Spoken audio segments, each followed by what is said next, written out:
స్తోత్రములు. చదవబడిన వాక్య భాగములో నుండి కొద్ది సమయము మీరు మాట్లాడి మమ్మలను బలపరచుమని వాక్యమయ్యున్న యేసు స్వామి నామమున వేడుకొనుచున్నాము పరమ తండ్రి. ఆమేన్. ప్రభువు తన పరిశుద్ధ హస్తములతో మిమ్మలను దీవించి స్వస్థపరచును గాక. ఆమేన్. కూర్చున్నాను. ప్రభునందు ప్రియులారా, దేవుని వాక్యములో దేవుడు సెలవిచ్చినట్లుగా దేవుని హస్తములు, అంశము దేవుని హస్తములు గనక ఒకటి మనలను నిర్మించిన దేవుని హస్తములు, రెండు మనకు కావలసిన శరీర ఆహారమును దీవించెను హస్తములు, మూడు స్వస్థపరిచిన హస్తములు, నాలుగు గాయములు పొందిన హస్తములు, ఐదు పాపములు కడిగిన హస్తములు, ఆరు ఆత్మీయ ఆహారము అందించిన హస్తములు, ఏడు ఆశీర్వాదించి పరలోకమునకు ఆరోహణమైపోయారు ఆశీర్వాదించిన హస్తములు. సరే, కొన్ని వచనాలు. దేవుడు మనలను నేలమంటితో నిర్మించాను.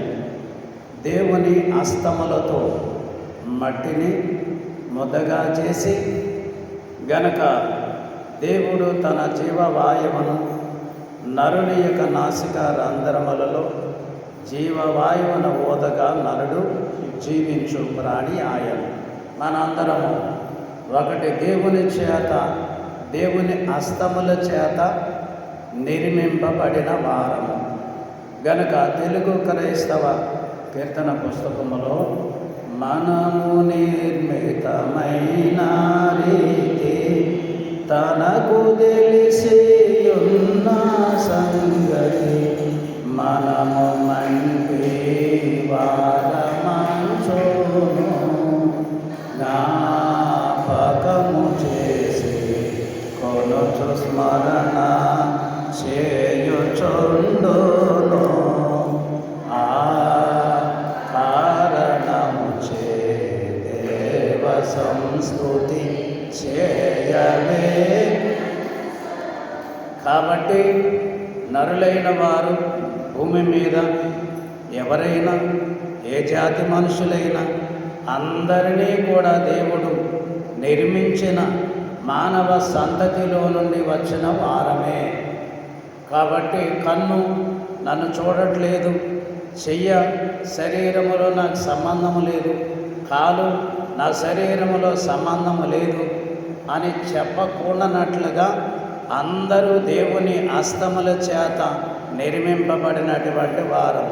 యోబు గ్రంథము 10వ అధ్యాయం 9వ వచనము, ఆదికాండ 1వ అధ్యాయము 22 నుండి 27 వచనముల వరకు, అలాగే కీర్తన గ్రంథము 103వ అధ్యాయము 14వ వచనము.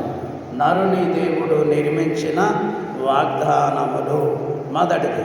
రెండవదిగా చూస్తే 7 రొట్టెలు 2 చేపలను ఆశీర్వాదించాను. దేవుడు భూలోకములో నరవతారిగా ఉన్నప్పుడు నరులైన వారు ఆ యొక్క ప్రభు కొండ మీద కూర్చుని బోధిస్తూ ఉన్నప్పుడు చిన్నపిల్లలు, పెద్దవారు, యవనులు, రోగులు అనేకులు ఆయన ఎదుగు వచ్చిరి. ఒకటి, ఆయన చేసిన పని వాక్యము బోధించుట. రెండవది, వారి దగ్గర ఎవరి దగ్గరైనా ఆహారం ఉన్నదా అని వారిని, పెద్దవారిని అందరినీ అడిగాను. గనక ఎవరునూ ఆహారము తీసుకొని ముందరికి రాలేదు. చిన్న బిడ్డలైన వారు ఆహారము తీసుకొని వచ్చిరి. ఆ ఆహారము ప్రభువునకు అప్పగించగా ప్రభువు 7 రొట్టెలు 2 చేపలను ఆశీర్వాదించను. ప్రార్థన చేసి వాటిని ఎత్తిపట్టుకొని ఆశీర్వాదించను. మన ఆహారము దేవునికి ఇస్తే ఆశీర్వాదము, మన గనక మరి ఆహారము దేవునికి ఇస్తే రెండంతల ఆశీర్వాదము, విస్తారముగా ఆశీర్వాదము ఉండును. గనక మన కలిగినది ఏదైనా సరే అంతా దేవునికి సమర్పించే అలవాటు కలిగి ఉండాలి. అలాగే దేవుని హస్తమునకు సమర్పించినప్పుడు వారి ఆహారమును, వారి యొక్క మరి అవసరతలను దేవుడు తీర్చువాడై ఉన్నాడని మనము నమ్మవలెను. మత్తయి సువార్త 15వ అధ్యాయము 36వ వచనములో గనక మన శరీర సంబంధమైన ఆహారమును ఆశీర్వాదించిన చేతులు. సరే, మూడవదిగా చూస్తే రోగులను స్వస్థపరిచిన చేతులు.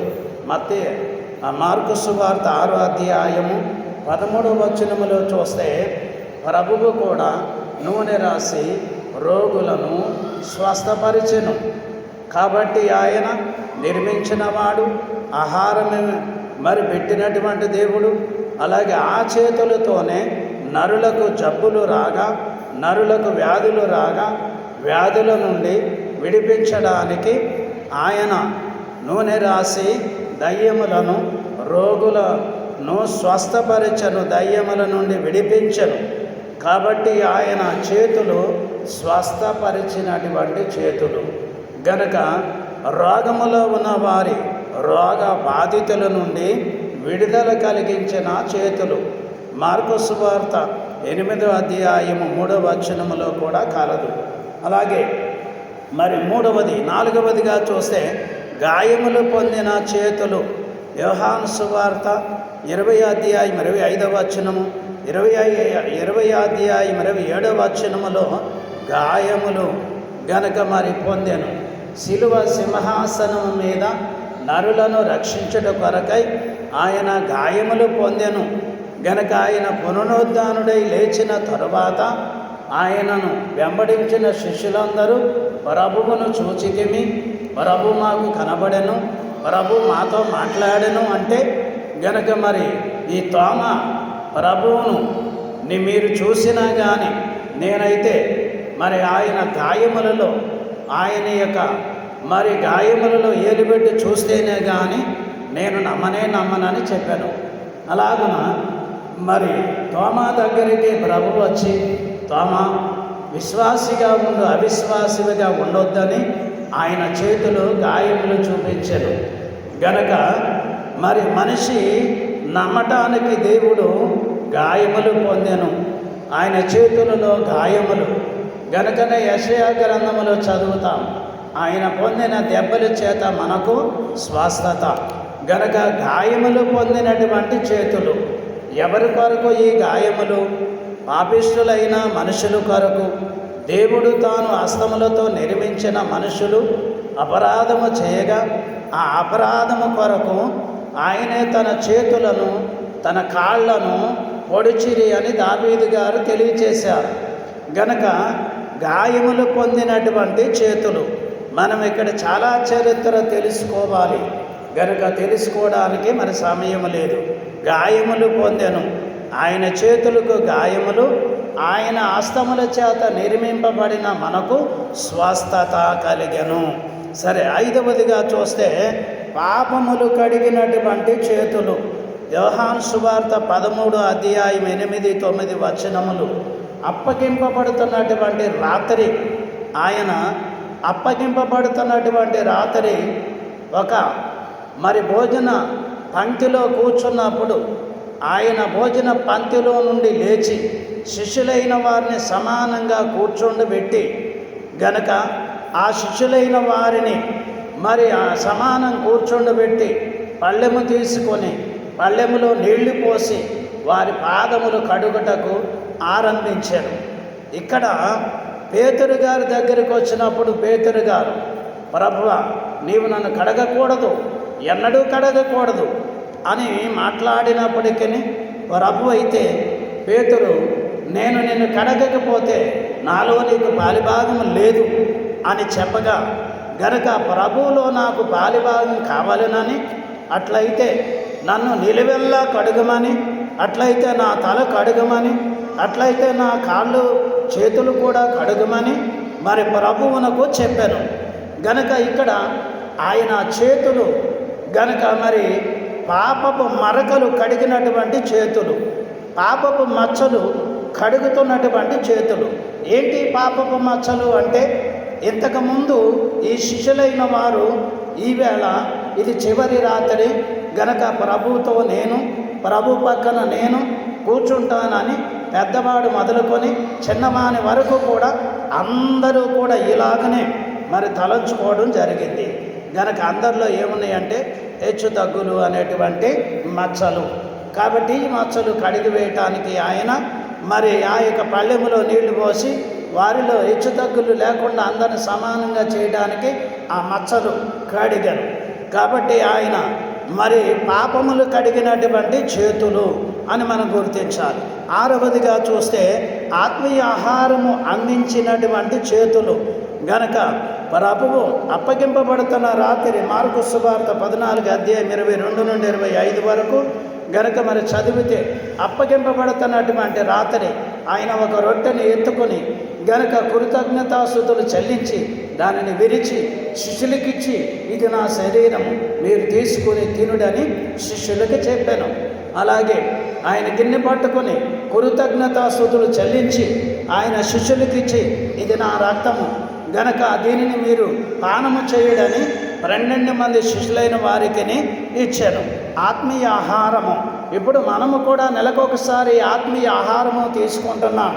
కాబట్టి ప్రభువు మరి చేత అప్పగింపబడినటువంటి పౌలు గారు 1 కొరింథీ పత్రిక 11:23 ప్రభు చేత నాకు ఈ పని అప్పగింపబడింది అని గనక ప్రభు వలన నేను ఈ కార్యాన్ని చేయటానికి నేను అప్పగింపబడితిని అని మరి దేవుడు అప్పగించానని చెప్పాను.